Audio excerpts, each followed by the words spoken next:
Everybody wants their civil rights. I believe that before you get any rights, first, you gotta be civil. The whole philosophy of government is how to get you to pay for what I want. Since it costs more to put people in prison than it does to send them to Harvard University, do you think maybe we're doing something wrong here? I created NiteBites to present all sides of the issues and empower you, the viewer, to make your own decisions.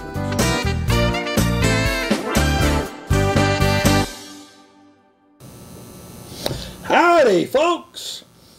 I'm your host, Clark Garen, and welcome to NiteBites. And I'm Denise Oliver, your co-host. And I am really excited because I've always tried to use NiteBites to present many different sides of the different issues. And then I was lucky enough to meet Denise and get a whole different set of views and ideas of things.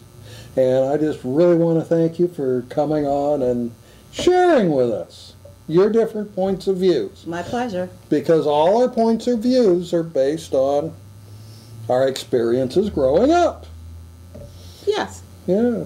So tell us a little bit about your background growing up. I grew up in Compton, California. Now that's a rather high socioeconomic community? I would say in the 60s and 70s it was a pretty middle class African American neighborhood. Now it has a distinction of being, I guess, like the rap capital or something. I don't know, but probably has a different connotation now. Wait a minute. How does middle class and African American go together? I think middle class is pretty much standard. Yeah. It just happened to have been African Americans that lived there. Oh, okay. Yeah. And did you have any distinctions when you were in school?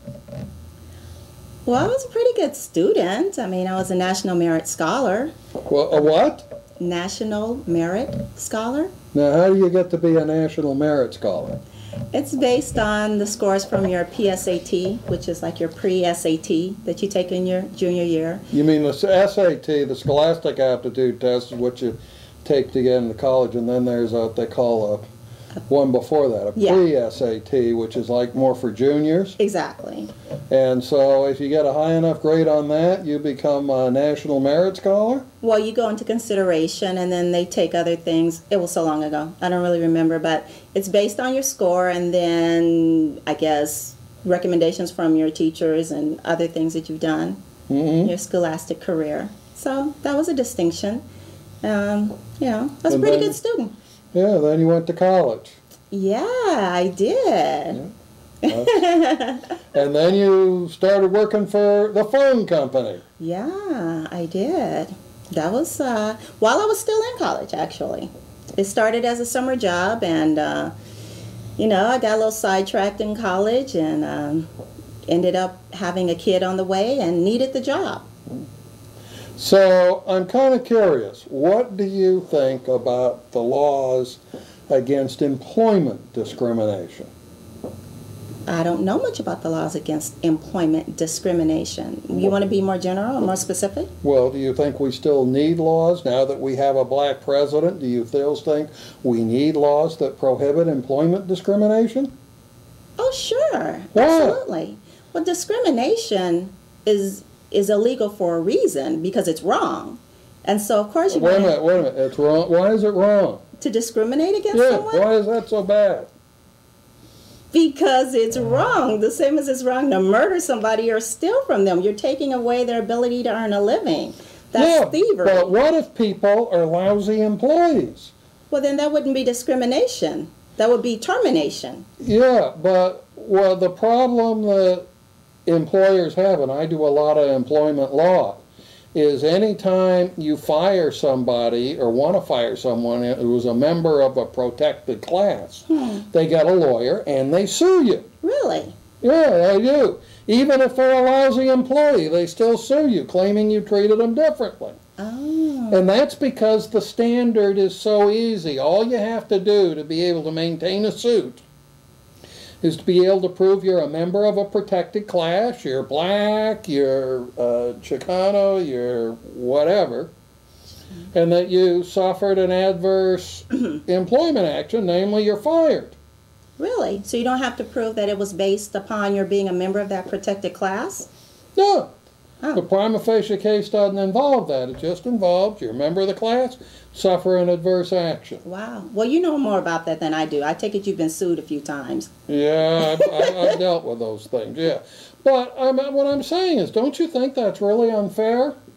As somebody who's been a manager for a lot of years and had to deal with employees, don't you think it's too easy to sue for discrimination? But again, you're asking me something that I don't have a lot of personal experience in. I've never been sued for discrimination, so I don't know how easy it would be to sue for that. But I know that it is important to have laws that prohibit discrimination simply because of the fact that they're unfair. And you can't live in a society where people are discriminated against or treated unfairly based upon things that they have no control over, like the color of their skin or their sexual orientation or their gender. Yeah, but why should they be singled out for extra protection? You know, have you ever been discriminated against? Not to my knowledge, no. And I've never brought a suit against anyone for discrimination. No? No. Okay. So in your whole life, you've never felt that you were selected for special treatment because you're black? I cannot recall a time right now, no. Okay, well, see, that proves we don't need any laws against discrimination because you're not being discriminated against. That's me. That's Denise Oliver. Well, why would you be why would people not discriminate against you and discriminate against someone else? Clark, I've also never been murdered or kidnapped or busted for drugs. I mean... Well, would you like these experiences? I mean, are you feeling deprived? No, but that's the reason that we have those laws to protect people from those things. So, you know... But I'm glad to know that someone doesn't feel that they can just walk up and kill me and not suffer any repercussions. And by the same token, they feel that they can't discriminate against me. Well, no, wait a minute. What I keep hearing on is people in the black community think police have a license to kill them. What people? The cops. What people in the black community? Well, I hear it on TV all the time. All these activists out there complaining about the police. I think you watch too much TV. Why don't you get out there in the community and meet some black people? I don't want to get killed. Oh. I ain't giving them a chance to get at me. Oh, okay. See? That's the problem. You need to get out and meet more people. Broaden your horizons. You'll find that most people don't want to kill you. The people that don't know you don't want to kill you. Maybe the people that do know you do, but, you know, not the people that don't. But you really feel that. You think I could walk into Compton or walk into Watts and just go shopping and nobody bother me, huh? Oh, I don't think I could walk into Compton or walk into Watts and nobody bother me. I don't think I could walk anywhere. I rest my case. Well, we're going to take a break and we'll be right back, so please stay with us.